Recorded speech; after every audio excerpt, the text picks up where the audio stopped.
훈계를 지키는 자는 생명길로 행하여도 징계를 버리는 자는 그릇 가느니라.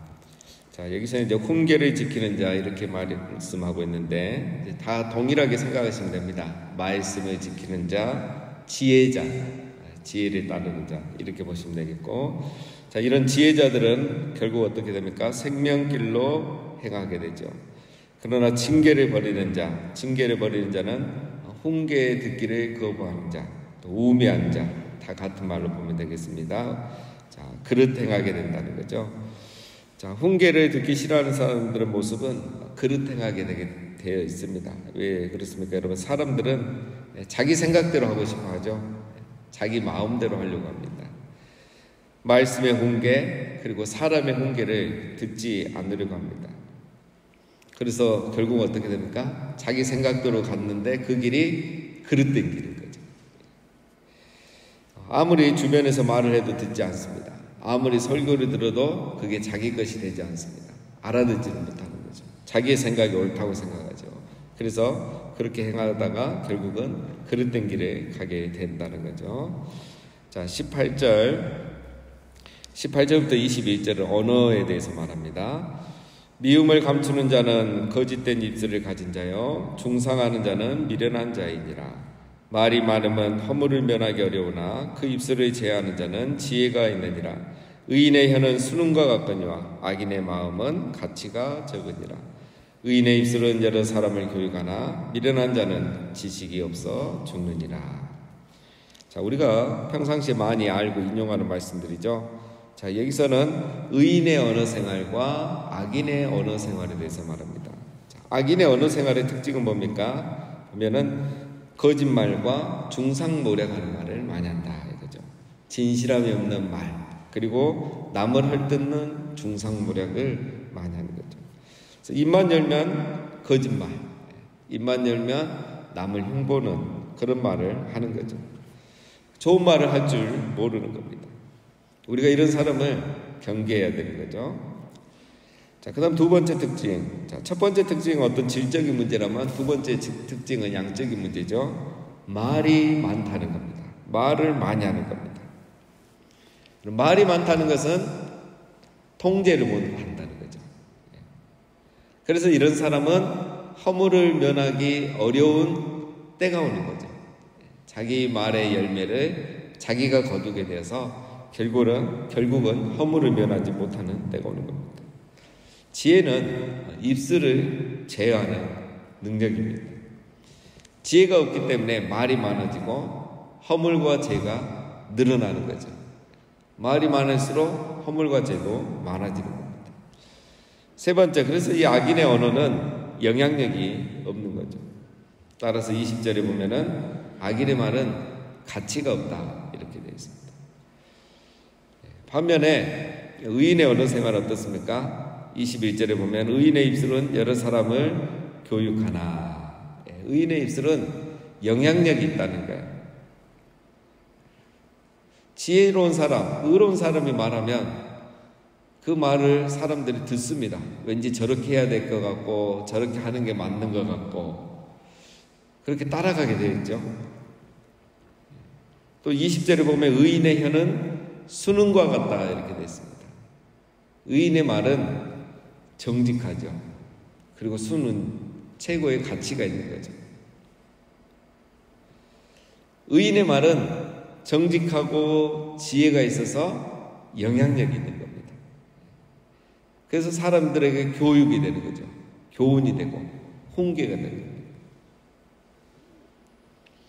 악인의 말은 가치가 없지만 의인의 말은 최고의 은처럼 가치가 있는 겁니다.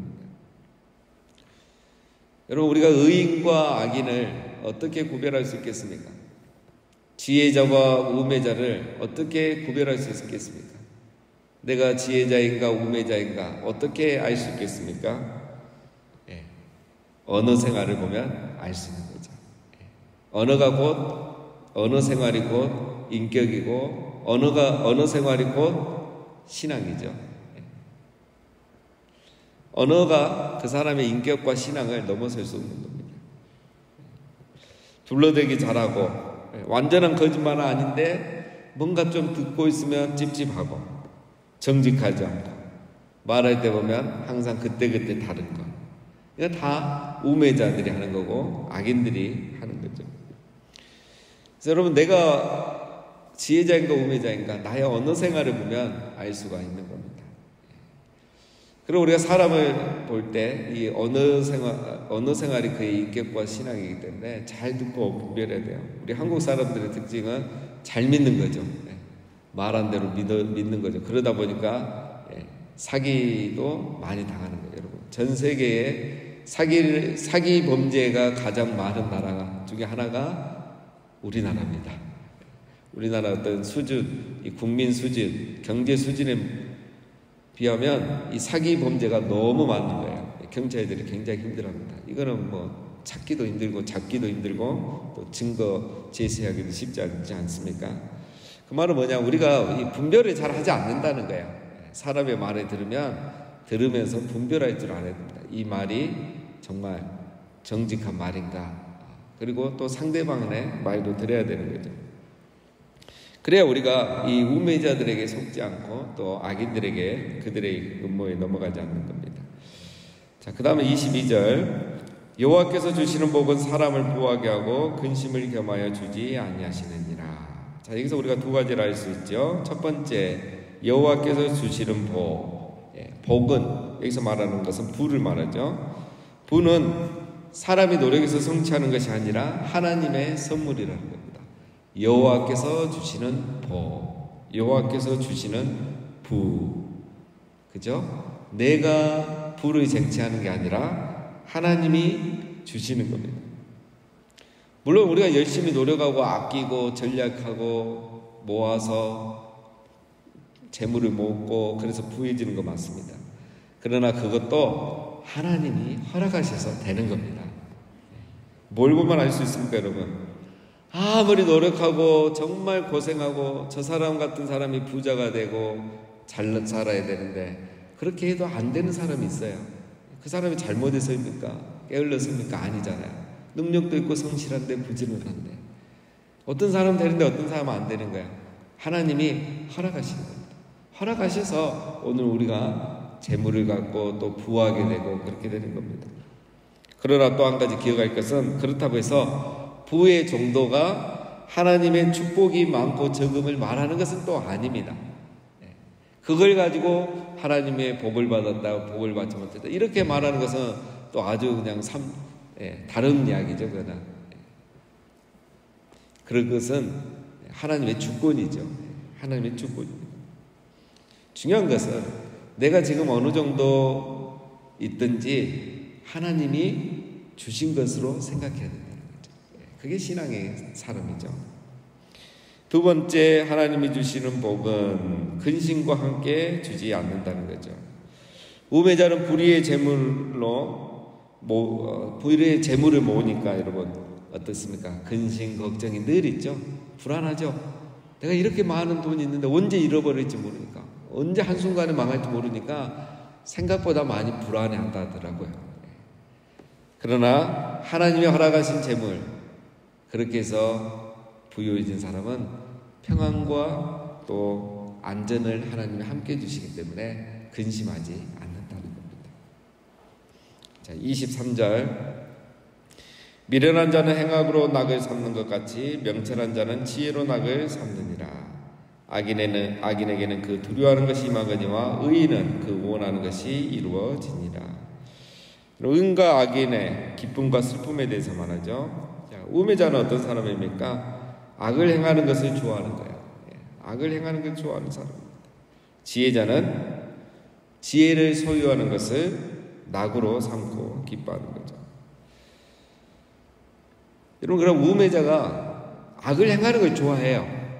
보면은. 그래서 늘 예를 들면 오늘 본문으로 말하면 이제 언어 생활을 보면 이제 늘 속이고 거짓말하고 또 이렇게 자기의 이익을 추구하고 그렇게 하지만 우매자의 마음은 편하겠습니까, 여러분?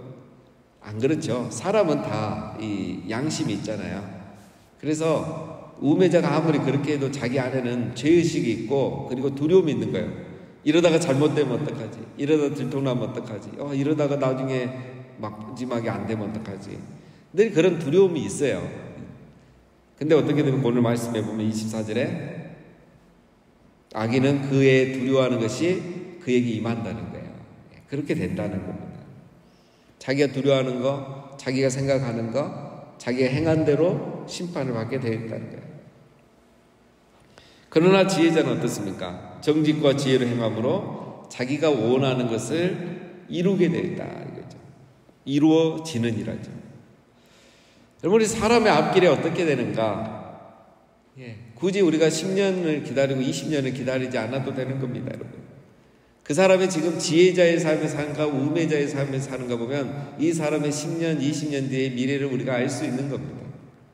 훈계를 따르고 말씀을 따르고 지혜를 따르는 사람은 10년 뒤에 그가 원하는 것이 이루어지게 되어 있는 겁니다. 이루어지게 되어 있는 거죠. 내가 이루어지는 게 아닙니다. 이루어지게 되어 있는 거죠. 여호와를 경외하는 게 지혜의 근본이에요.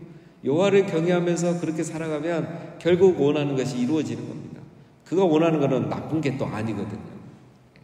하나님도 기뻐하시는 겁니다. 여러분, 우리의 삶의 미래, 삶의 결과, 삶의 열매는 내가 어떻게 해서 맺고 그 열매를 맺고 결과를 만들어내는 것이 아닙니다. 우리가 말씀대로 훈계대로 지혜대로 살아가면 결과, 열매는 저절로 맺히게 되어 있는 것이죠. 원하는 것이 이루어지게 되어 있는 것입니다. 25절 해오리 바람이 지나가면 악인은 없어져도 의인은 영원한 기초 같으니라. 게으른 자는 그 부리는 사람에게 마치 이의 식초 같고 눈의 연기 같으니라. 이런 악인이 자기의 마음대로 하고 뭐 당장 잘 되는 것 같지만 어떻게 됩니까? 해오리 바람이 지나가면 사라진다는 거예요. 환난이 오고 고난이 오고 큰 위기가 오고 결국 하나님의 심판의 때가 오면서 사라지게 되는 겁니다. 그러나 의인은 고난을 버티고 이겨내느니라. 고난을 버티고 이겨내는 겁니다. 영원한 기초와 같죠. 26절에 보면 또 갑자기 게으른 자가 나옵니다, 여러분. 게으른 자는 누굴 말한다 그랬죠? 우리 자문에서는 우매자, 악인을 말하는 겁니다. 이런 사람들은 그러나 어떻게 살아왔습니까? 보면 식초와 같고 눈의 연기와 같다 그랬죠. 그것도 누구에게? 자기를 부리는 사람에게. 자기에게 은혜를 베푼 사람에게 오히려 어떻게 합니까? 유익을 주기보다는 이빨을 시게 하는 식초 같고 눈을 따갑게 하고 눈물 나게 만드는 연기와 같다는 거예요. 도움이 되지 않는다는 거죠. 도움이 되지 않을 뿐만 아니라 피해를 주는 겁니다. 그래서 이제 이 우매자, 악인, 게으른 자, 이 사람들의 특징은 그 한 사람 때문에 다른 사람들이 힘들어지는 거예요. 자, 27절 여호와를 경외하면 장수하느니라. 그러나 악인의 수명은 짧아지느니라. 지금 보면 막 주제가 막 언어 생활 나왔다, 뭐 또 부와 재물에 대해서 나왔다, 장수에 대해서 나왔다, 막 왔다 갔다 하죠. 어제 혹시 안 오신 분들 위해서 말씀드립니다. 10장부터는 이렇게 돼 있어요. 하나의 주제를 가지고 첫째, 둘째, 셋째 이렇게 이어지는 게 아니라 여러 가지 경구를 가지고 이렇게 모아놨기 때문에 이렇게 논리적으로 생각하시면 안 됩니다. 그냥 한 절 한 절 또 두세 절을 그냥 이렇게 주제별로 생각하시면 됩니다. 갑자기 장수가 나옵니다. 여호와를 경외하면 장수하거니와. 자, 여기서 여호와를 경외하는 것도 맞습니다.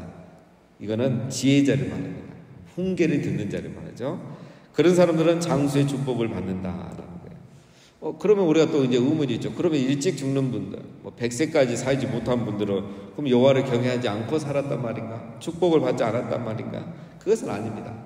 앞에서 제가 부는 하나님이 주신 거라고 했지만 부가 하나님의 축복의 기준은 아니라 그랬죠. 장수가 하나님의 축복이지만 장수가 축복을 받았냐의 그 기준은 또 아닌 겁니다. 그래서 우리가 인간적인 입장에서 이렇게 잣대를 들면 되지 않는 거죠. 여호와를 경외하는 자에게 주신 축복 중에 하나가 장수, 또 앞에 말씀을 하면 어떤 부욕케 한다 그랬죠. 이런 복들이 있는 거지 이게 그렇다고 해서 그 기준이 되는 것은 아닙니다.